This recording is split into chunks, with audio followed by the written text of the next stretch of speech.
बचपन में याद है हमारे मम्मी पापा हमसे अक्सर कहा करते थे, इतना टीवी मत देखो, आंखें खराब हो जाएंगी, चश्मे लग जाएंगे। और अफसोस, आज के दिन की सच्चाई पता है क्या है? चश्मे लग गए। करोड़ों बच्चों को चश्मे लग गए।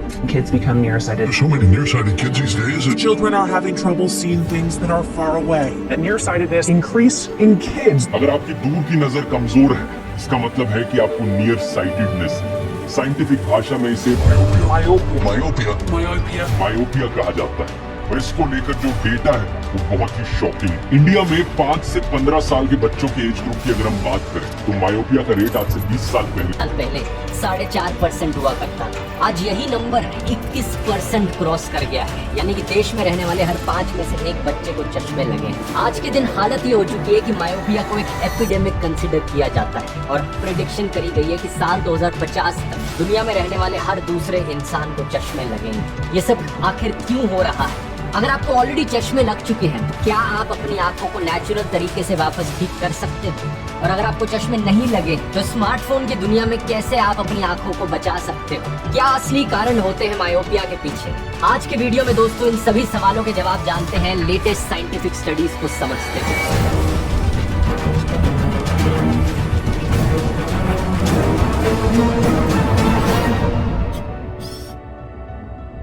इस पूरे मुद्दे को गहराई से समझने के लिए पहले हमें समझना होगा दोस्तों कि इंसानों की आंखें काम कैसे करती हैं। यहाँ स्क्रीन पर आप एक बड़ा सिंपल सा डायग्राम देख सकते हो। आंख का एक ह्यूमन आई बेसिकली एक कॉन्वेक्स लेंस की तरह काम करती है। स्कूल में कॉन्वेक्स लेंसेज के बारे में तो पढ़ा ही होगा आपने। ये वो लेंसेज होते हैं जो आने वाली लाइट रेज को एक पॉइंट पर कॉन्वर्ज कर देते हैं। एक फोकस पॉइंट पर सारी लाइट रेज इकट्ठी हो जाती है लेंस से पास होने के बाद। एक नॉर्मल इंसान की आंख में जो ये फोकल पॉइंट होता है, ये आंख का बैक वाला हिस्सा होता है जिसे रेटिना कहा जाता है। अगर आपकी आंखें सही तरीके से काम कर रही हैं तो जो भी लाइट आपकी आंखों के अंदर आती है वो सबसे पहले कॉर्निया पर लगती है जो आउटर मोस्ट लेयर है, फिर प्यूपिल के थ्रू होती हुई वो एक लेंस के थ्रू जाती है जो इंसानों की आंखों के अंदर एक लेंस है। इसी रेटिना से एक ऑप्टिक नर्व कनेक्टेड होती है जो हमारे ब्रेन तक सिग्नल्स पहुंचाती है, जिसकी मदद से हम एक्चुअली में देख सकते हैं। अब एक इंटरेस्टिंग फैक्ट यहाँ पर यह है कि आपको लगेगा कि लाइट रेस को बेंड करने का काम हमारे आंखों के अंदर मौजूद ये लेंस कर रही है, लेकिन लेंस से भी ज्यादा काम हमारा कॉर्निया कर रहा है। एक्चुअली करीब 70% लाइट की बेंडिंग जो हमारी आंखों में होती है वो कॉर्निया करता है। उसके बाद जो लेंस आती है वो बस थोड़ी बहुत फाइन ट्यूनिंग करती है। तो इसका मतलब ये हुआ कि अगर आपकी आंखें ठीक से काम नहीं कर रही हैं तो आपकी कॉर्निया की शेप बदल चुकी है। इनफैक्ट जब लोगों को मायोपिया या हाइपरोपिया होता है तो उनकी आई बॉल की शेप ही बदल जाती है। इन डायग्राम्स को देखो, मायोपिया में जो आई बॉल होती है वो ज्यादा खींच जाती है, इलोंगेट हो जाती है, जिसकी वजह से जो फोकल पॉइंट होता है वो रेटिना पर नहीं होता बल्कि रेटिना से पहले होता है। और दूसरा केस, अगर आपकी पास की नजर कमजोर है तो इसका मतलब आपको हाइपरोपिया है या फिर इसे हाइपरमेट्रोपिया भी कहा जाता है। इसमें आपकी आंख पिचक सी जाती है, जो पास की चीजें हैं वो ब्लरी दिखाई देती हैं क्योंकि लाइट रेज जो है वो रेटिना के बाद में कॉन्वर्ज हो रही है। फोकल पॉइंट रेटिना के बाद में है। एक और इंटरेस्टिंग चीज यहाँ ये है कि इंसानों में आमतौर पर सभी न्यूबॉर्न बेबीज की जो आंखें होती है वो ऑलरेडी पिचकी हुई होती है। ये हाइपरोपिया वाली आंखें होती है। तो न्यूबॉर्न बच्चे, 1-2 साल के जो बच्चे होते हैं वो पास की चीजें अच्छे से देख नहीं पाते, लेकिन धीरे धीरे जैसे बच्चा बड़ा होता है तो आई बॉल्स सही साइज की बन जाती है। इस प्रोसेस को पूरा होने में करीब 2 साल का समय लगता है। तो 2 साल की एज के बाद बच्चों को नॉर्मल दिखना शुरू हो जाता है। अब एक सवाल यहाँ पर आपके मन में शायद आए कि लेंसेज की जो फोकल लेंथ होती है वो तो फिक्स्ड होती है, तो ऐसा कैसे कि इंसान दूर का भी देख सकते हैं और पास का भी देख सकते हैं? हमें अपनी फोकल लेंथ बार बार बदलने के लिए लेंस की शेप को भी बार बार बदलना होगा। ये बात बिल्कुल सही है और ये काम किया जाता है इंसानों की आंखों में आई मसल्स के द्वारा, जिन्हें सिलरी मसल्स भी कहा जाता है। अपनी आंखों के सामने एक बार अपनी उंगली ऐसे दूर रख के देखो और धीरे धीरे अपनी उंगली को देखते रहो और अपने आंखों के पास लाते रहो। आप देखोगे कि कैसे आपकी आंखें पास पास पास फोकस किए जा रही हैं और आपकी जो आई मसल्स है वो और ज्यादा स्ट्रेस में। आपको फील होगा कि आंखों पर ज्यादा स्ट्रेस पड़ रहा है जैसे ही आप जितना ज्यादा पास देखना चाह रहे हो, क्योंकि सिलरी मसल्स कॉन्ट्रैक्ट करती है पास की चीजें देखने के लिए। सिलरी मसल्स के कॉन्ट्रैक्शन से लेंस की शेप बदल जाती है। जब आप पास की चीजें देखते हो जो लेंस है वो ज्यादा राउंड बन जाती है, और जब आप दूर की चीजें देखते हो तो सिलरी मसल्स रिलैक्स्ड हो जाती है ताकि लेंस की शेप और फ्लैटन आउट हो सके। आंखों की इस एबिलिटी को अकोमोडेशन कहा जाता है, लेकिन ऑब्वियसली सिलरी मसल्स की अपनी एक लिमिट है। एक लिमिट से ज्यादा वो लेंस की शेप चेंज नहीं कर सकती। और और जब लोगों की आई बॉल की शेप मायोपिया की वजह से वैसे ही इलोंगेट हो जाती है तो सिलियरी मसल्स वहाँ ज्यादा मदद कर नहीं सकते। लेकिन सवाल यहाँ पर ये कि लोगों को मायोपिया होता ही क्यों है, कुछ लोगों की आई बॉल की शेप क्यों इलोंगेट हो जाती है और कुछ लोगों की नहीं होती। यहाँ पर 3 अलग अलग थ्योरीज हैं। पहली थ्योरी है नियर वर्क थ्योरी। कुछ साइंटिस्ट ने कहा कि जितना ज्यादा समय हम बिताएंगे पास की चीजों को देखने में, उतना ही ज्यादा हमारी आंखों पर स्ट्रेन पड़ेगा, उतना ही ज्यादा हमारी सिलियरी मसल्स को काम करना पड़ेगा और उतनी ही ज्यादा देर तक हमारी आई बॉल ज्यादा गोल बनकर रहेगी, स्क्वीज्ड रहेगी। और जितना ज्यादा समय आई बॉल स्क्वीज रहेगी उतना ही ज्यादा मुश्किल हो जाएगा आई बॉल को वापस रिलैक्स कर पाना। ये है नियर वर्क थ्योरी। जितना समय आप बिताओगे किताबें पढ़ते वक्त, फोन के स्क्रीन को देखते हुए, लैपटॉप के स्क्रीन को देखते हुए, आंखों पर ज्यादा स्ट्रेन पड़ रहा है। लेकिन इससे भी पहले एक और थ्योरी थी जिसे कई सालों तक माना जाता था कि वही असली कारण है मायोपिया के पीछे, डीएनए थ्योरी। साइंटिस्ट का मानना था कि कोई कारण नहीं है मायोपिया के पीछे, बस ये जेनेटिक्स से रिलेटेड। आपका डीएनए बताएगा कि आपको मायोपिया होगा या नहीं होगा, और ये चीज हेरिडेटरी है। अगर आपके फैमिली में चली आ रही है चीज, चश्मे लगे हैं सबको, तो आपको भी चश्मे लगेंगे ही, चाहे आप कुछ भी कर लो। ये डीएनए थ्योरी साल 1970s तक आते आते फेल होने लगी, क्योंकि 1969 में एक बड़ी इंटरेस्टिंग स्टडी करी गई अलास्का में रहने वाले आदिवासी लोगों पर। वहाँ ये पाया गया कि जो मिडिल एज और बुजुर्ग लोग थे अलास्का में रहने वाले, उनमें तो कभी मायोपिया नहीं देखने को मिला, लेकिन बच्चों में और टीनेजर्स में मायोपिया के रेट्स 50% से ज्यादा थे। एक ही जनरेशन के अंदर इतना बड़ा बदलाव आना, ये जेनेटिक्स तो इसके पीछे कारण नहीं हो सकता। स्पेशली तब जब देखा गया कि जो बच्चे थे वो वेस्टर्नाइज्ड लाइफस्टाइल अडॉप्ट कर रहे थे। यहाँ पर जन्म हुआ नियर वर्क थ्योरी का दोस्तों। हालांकि ये नियर वर्क थ्योरी भी अपने आप में कोई बड़ी डिस्कवरी नहीं थी। टेक्निकली 400 साल से ज्यादा पुरानी थी ये थ्योरी, जब योहानस केपलर नाम के एक जर्मन एस्ट्रोनॉमर ने साल 1604 में पहली दफा सजेस्ट किया था कि ये कारण हो सकता है चश्मे लगने के पीछे, जब उनको खुद चश्मे लगे थे। लेकिन 1970s से ये नियर वर्क थ्योरी सबसे पॉपुलर थ्योरी बनने लगी साइंटिस्ट के बीच में। ऐसा देखा जाने लगा कि जितने ज्यादा पढ़ाकू लोग हैं, जितनी एकेडमिक एक पॉपुलेशन है, उतने ही ज्यादा चश्मे उन लोगों में देखने को मिलते हैं। हिस्टोरिकली भी ब्रिटिश डॉक्टर्स ने इस चीज को ऑब्जर्व किया था कि ऑक्सफोर्ड यूनिवर्सिटी में पढ़ने वाले जो स्टूडेंट्स थे उनमें कहीं ज्यादा मायोपिया के केसेस देखने को मिल रहे हैं as compared to military recruits जो थे, जो लोग आर्मी में भर्ती थे। एक लेट 19th सेंचुरी की हैंडबुक में ये भी सजेस्ट किया गया था कि अगर मायोपिया को आपको ट्रीट करना है तो आपको हवा बदलने की जरूरत है, एक सी वोयाज लेने की जरूरत है। तो आज के दिन इसी नियर वर्क थ्योरी को एक्सटेंड किया जा सकता है स्मार्टफोन्स, टैबलेट्स और कंप्यूटर्स पर। वही चीज जो हमारे पेरेंट्स कहा करते थे, इतना ज्यादा टीवी मत देखो आंखें खराब हो जाएंगी, पास बैठकर टीवी मत देखो आंखें खराब हो जाएंगी। क्या ये चीज सच थी? नियर वर्क थ्योरी एक अच्छी एक्सप्लेनेशन है, लेकिन इसे प्रूफ कर पाना काफी मुश्किल रहा है। इनफैक्ट कई लेटेस्ट साइंटिफिक स्टडीज ने इस थ्योरी में भी लूपहोल्स पाए हैं। 2008 में कंडक्ट करी गई ये वाली ऑस्ट्रेलियन स्टडी ने यह पाया कि एक्चुअली में इससे फर्क नहीं पड़ता कि टोटल कितना समय आप नियर वर्क चीजों में बिता रहे हो, बल्कि इससे ज्यादा फर्क पड़ता है कि आपके एक सेशन की इंटेंसिटी कितनी है। 2015 में एक ये मेटा एनालिसिस करी गई नियर वर्क थ्योरी पर की गई साइंटिफिक स्टडीज पर। इसने पाया कि हर एक घंटा एक हफ्ते में जो आप बिताते हो नियर वर्क करने में, उससे आपका मायोपिया का चांस 2% बढ़ जाता है। यानी 1 घंटा एक्स्ट्रा अगर आप पास की चीजें देख रहे हो, किताबें पढ़ रहे हो, फोन देख रहे हो, लैपटॉप देख रहे हो, इन सब चीजों से मायोपिया का रिस्क बढ़ रहा है। लेकिन कुछ स्टडीज ने यहाँ इनकंसिस्टेंसीज देखनी शुरू करी इस नियर वर्क थ्योरी में। कुछ साइंटिस्ट ने कहा कि क्या ये सही में इसलिए हो रहा है कि लोग नियर वर्क कर रहे हैं, या इसके पीछे कोई और कारण भी हो सकता है, कोई ऐसा कारण जो बहुत को रिलेटेड हो नियर वर्क करने से, जिसकी वजह से मायोपिया हो रहा हो। यहाँ आती है हमारी तीसरी और लेटेस्ट साइंटिफिक थ्योरी दोस्तों, जो कि है आउटसाइड थ्योरी। इस थ्योरी के अनुसार बच्चों को नियर वर्क से मायोपिया नहीं हो रहा है, बल्कि मायोपिया इसलिए हो रहा है क्योंकि वो बाहर आउटडोर्स में कम समय बिता रहे हैं। डे लाइट का जो एक्सपोजर है वो है मेन वेरिएबल मायोपिया होने के पीछे। आज के दिन दोस्तों ज्यादातर साइंटिस्ट के द्वारा माना जाता है कि आउटसाइड थ्योरी ही मेन कारण है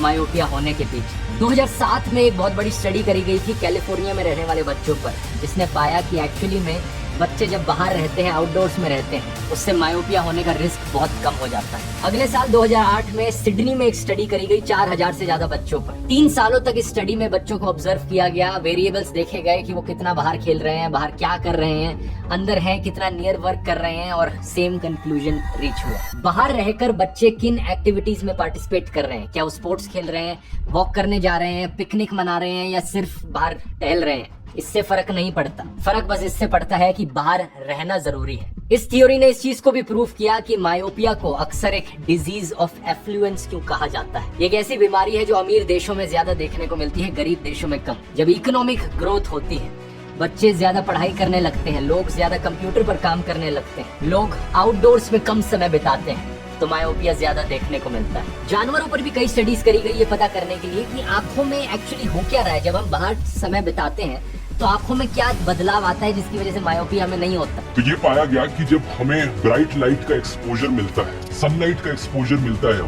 तो हमारे रेटिना में डोपामिन की प्रोडक्शन बढ़ जाती है, और डोपामिन जो है वो हमारी आंखों की ग्रोथ को रेगुलेट करता है। हमारी आंख इतनी इलोंगेट नहीं होती, लेकिन अगर डोपामिन की कमी होगी तो आंख इलोंगेट होने लग जाती है। आंख को पता नहीं होता कि कब ग्रो करना बंद करना। ह्यूमन ट्रायल्स भी किए गए इस थ्योरी को साबित करने के लिए। One of the biggest ones Taiwan के एक कॉलेज में किया गया, जिसे साल 2020 में पब्लिश किया था। ताइवान के लाखों प्राइमरी स्कूल के बच्चों को ऑब्जर्व किया गया 2001 और 2015 के बीच में। 2010 में एक बड़ा बदलाव देखने को मिला था ताइवान में, जब उनकी सरकार ने एक प्रोग्राम शुरू किया, तियान तियान आउटडोर 120। इस प्रोग्राम के तहत स्कूलों को कहा गया कि ये इंश्योर करो कि बच्चे कम से कम 2 घंटे बाहर बिताएं। और इस प्रोग्राम के इम्प्लीमेंट होने के कुछ ही सालों बाद एक बड़ा पॉजिटिव इम्पैक्ट देखने को मिला। 2012 में मायोपिया के रेट्स ताइवान में 49.4% थे इन बच्चों में, और 2015 तक मायोपिया के रेट्स गिरकर 46.1% हो चुके थे। यानी बच्चों ने सिर्फ 2 घंटे बाहर समय बिताया हर दिन, और इसी से ही चश्मे लगने कम हो गए। एग्जैक्टली यहाँ पर कितनी डे लाइट की जरूरत है जिससे रेटिना में डोपामिन प्रोडक्शन बढ़ती है, ये चीज अभी भी अनक्लियर है। लेकिन 10,000 लक्स की जो ब्राइटनेस है, इसे एक अच्छा बेंचमार्क कंसीडर किया जाता है। लक्स जो है वो इल्यूमिनेंस की एक यूनिट है, जितनी रोशनी है एक जगह पर उसे लक्स में मेजर किया जाता है। अगर आप किसी दिन बाहर निकलो जिस दिन अच्छी खासी धूप निकली हो, लेकिन सिर्फ छांव में बैठे हो आप, तब भी बड़ी आसानी से 10,000 लक्स की ब्राइटनेस हो जाती है। ट्रॉपिकल देशों में जहाँ डायरेक्ट सनलाइट होती है, वहां पर बड़ी आसानी से 1 लाख लक्स की ब्राइटनेस भी देखने को मिलती है। लेकिन अगर आप इंडोर्स में रहते हो, चाहे आपने सारी खिड़की दरवाजे खोल भी रखे हो, लेकिन घर के अंदर बैठे हो, आप किसी भी बिल्डिंग के अंदर बैठे हो, तो 1000 लक्स की ब्राइटनेस भी पार नहीं हो पाती। अब आप में से कुछ लोग सोचो शायद कि हम आर्टिफिशियली अगर इतनी लाइटें लगा दें कमरे के अंदर, क्लासरूम्स के अंदर, कि 10,000 लक्स की ब्राइटनेस रीच हो पाए, तो उससे असर पड़ेगा क्या? बिल्कुल पड़ेगा, लेकिन 10,000 लक्स की ब्राइटनेस एक कमरे के अंदर लगाना बहुत ही मुश्किल है। इतनी लाइटें लगानी पड़ेंगी आपको कमरे के अंदर, और इतनी हीट प्रोड्यूस होगी उन लाइटों से कि स्पेशल एयर कंडीशनर्स की जरूरत पड़ेगी कमरे को कूल रखने के लिए। और उतनी ब्राइटनेस में एक्चुअली में काम कर पाना ढंग से आसान नहीं होता, तो इसलिए बेहतर यही है कि बाहर निकलो। और अगर आप उन लोगों में से हो जिन्हें लगता है कि यार मैं बाहर जाना तो चाहता हूँ, लेकिन टाइम ही नहीं मिल पाता पढ़ाई और काम के बीच में, तो मैं कहूंगा मेरा टाइम मैनेजमेंट कोर्स लेकर देखो। इस कोर्स की खास बात यह है कि मैं हैप्पीनेस पर बहुत फोकस करता हूँ इसमें। रोज सुबह 5 बजे उठना, 12-12 घंटे तक काम करना, मैं इस हसल कल्चर के एडवाइस के बिल्कुल खिलाफ हूँ। इसलिए इस कोर्स में आप ना सिर्फ अपनी प्रोडक्टिविटी बढ़ाना सीखोगे, बल्कि जिंदगी के साथ अपनी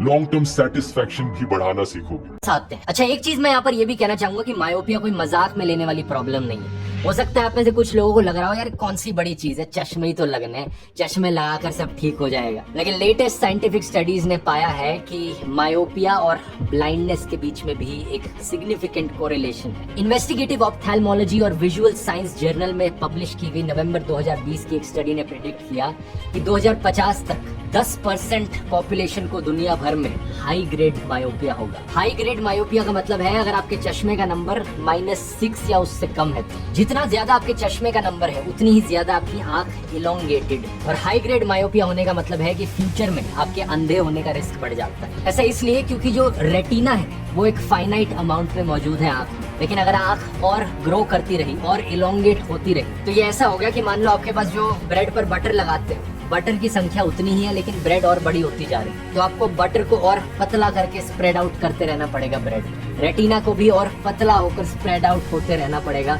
आंख के उस एरिया पर। वर्स्ट केस सिनेरियो यहाँ पर यह है कि रेटिना इतना पतला हो जाए कि वो लिटरली फटने लगे, और रेटिना फट गया तो इसे रेटिनल टियर कहा जाता है, और फटकर अगर ये बाहर ही निकल गया बिल्कुल तो उसे रेटिनल डिटैचमेंट कहा जाता है, और ऐसे केस में आप अंधे हो जाओगे। 2019 में पब्लिश की गई एक स्टडी ने बताया कि हर एक डायोप्टर से जब आपके चश्मे का नंबर बढ़ता है आपको मायोपिक मैक्यूलोपैथी होने का रिस्क 67% से बढ़ जाता है। ये एक और अनट्रीटेबल कंडीशन है जिससे आप अंधे हो सकते हैं। और इतना ही नहीं, मायोपिक आंखों में और बाकी बीमारियां होने के चांसेस भी बढ़ते हैं, जैसे कि ग्लाउकोमा। 2019 में अमेरिकन एकेडमी ऑफ ऑप्थेल्मोलॉजी ने एक टास्क फोर्स बिठाई थी ताकि लोग मायोपिया को एक ग्लोबल हेल्थ प्रॉब्लम की तरह देखने लगे। लेकिन इसके एक ही साल बाद कोविड-19 का पैंडेमिक आ गया, जहां पर लॉकडाउन हुए दुनिया भर में, लोगों को घर के अंदर रहने को फोर्स किया गया और इससे हालत बद से बदतर हो गई। चाइना में की गई एक स्टडी ने बच्चों में मायोपिया रेट्स को कंपेयर किया पैंडेमिक से पहले और पैंडेमिक के बाद।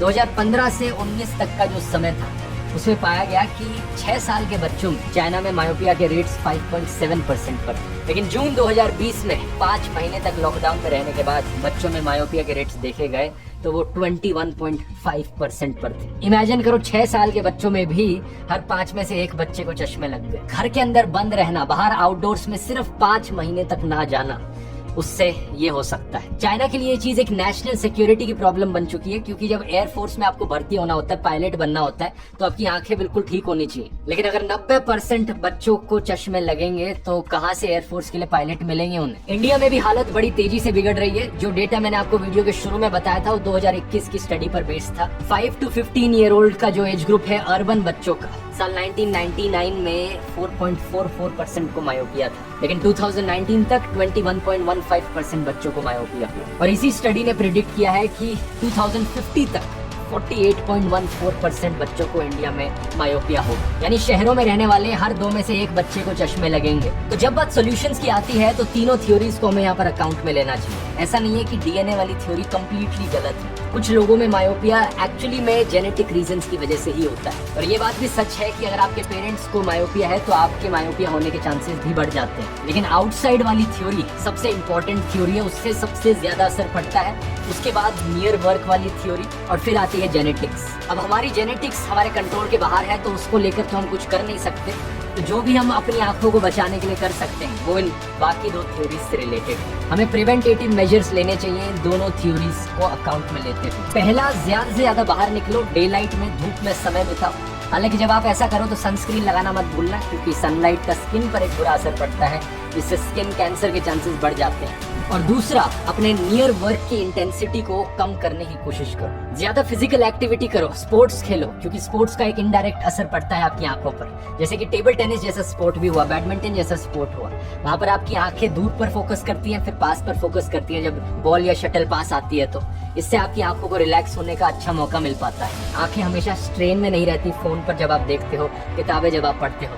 ये जो सोल्यूशंस मैं आपको बता रहा हूँ, ये बाकी कई देशों ने ऑलरेडी इम्प्लीमेंट भी करने शुरू कर दिए। साल 2018 में जी जिनपिंग ने कहा था कि चाइना के लिए चाइल्डहुड मायोपिया को कंट्रोल करना एक नेशनल प्रायोरिटी बन चुकी है। 2021 में चाइना ने वीडियो गेम्स की इंडस्ट्री पर और प्राइवेट ट्यूटरिंग पर क्रैकडाउन करना शुरू किया। 6 और 7 साल के बच्चों के लिए अब रिटन एग्जाम्स को खत्म कर दिया गया है चाइना में। कुछ स्कूलों ने तो अपने डेस्क पर एक मेटल के बार्स भी लगा दिए ताकि बच्चे अपना किताबों में लिखते समय, किताबों में पढ़ते समय ज्यादा फास्ट से ना देखें किताबों में। इसके अलावा वीडियो गेम्स के प्लेइंग टाइम पर रिस्ट्रिक्शंस लगाई गई हैं और फिजिकल एक्टिविटीज को प्रमोट किया गया। 2019 में सिंगापुर की सरकार ने भी कई ऐसे कदम उठाए। इनकी मिनिस्ट्री ऑफ एजुकेशन ने 3rd और 5th क्लास के बच्चों के लिए मिड ईयर एग्जामिनेशन को खत्म कर दिया, ताकि बच्चे किताबों में कम बल्कि बाहर खेलते हुए ज्यादा समय बिताएं। प्री स्कूल्स में आउटडोर्स टाइम को डबल किया गया कि कम से कम 1 घंटा एक दिन में बच्चे बाहर खेलें। अच्छा, ये तो सारी हुई प्रिवेंटेटिव मेजर्स। उन लोगों का क्या जिनको ऑलरेडी चश्मे लग चुके हैं? अनफॉर्चुनेट चीज ये है दोस्तों कि मायोपिया एक इरिवर्सिबल प्रॉब्लम है। एक बार आपकी आंख इलोंगेट हो गई तो दोबारा से नॉर्मल नहीं हो सकती। लेकिन एक चीज जरूर है, आप अपनी आंख को और इलोंगेट होने से रोक सकते हैं। यही सारी चीजें करो जो मैंने कही, तो आपके चश्मे का नंबर बढ़ने से रुक सकता है, आपकी आंखें और ज्यादा खराब नहीं होंगी। और हालांकि कोई नेचुरल तरीका नहीं है आंखों को वापस ठीक करने का, लेकिन एक आर्टिफिशियल लेजिक सर्जरी जरूर करी जा सकती है आंखों की, जिससे कि आपका विजन नॉर्मल हो जाए। इस सर्जरी में क्या जाता है, कॉर्निया की शेप बदली जाती है। लेजर के जरिए बहुत ही माइक्रोस्कोपिक अमाउंट्स आपके कॉर्निया के टिश्यू का हटाया जाता है, ताकि उसकी शेप ऐसी हो सके कि आपकी आंखों को नॉर्मल विजन मिल सके। इस पूरे प्रोसीजर को करने में सिर्फ 15 से 30 मिनट का ही समय लगता है और आंखों में एनेस्थेटिक आई ड्रॉप्स डाली जाती है ताकि आपको दर्द कम हो। हालांकि कुछ लोगों को इस सर्जरी करने के बाद फिर भी थोड़ा दर्द होता है, लेकिन मोटे मोटे तौर पर कहा जाए तो ये एक सेफ प्रोसीजर है। इसको कराने के बाद आपको चश्मे या कॉन्टैक्ट लेंसेज पहनने की जरूरत नहीं पड़ती, आपकी आंखों का नॉर्मल विजन वापस आ जाता है।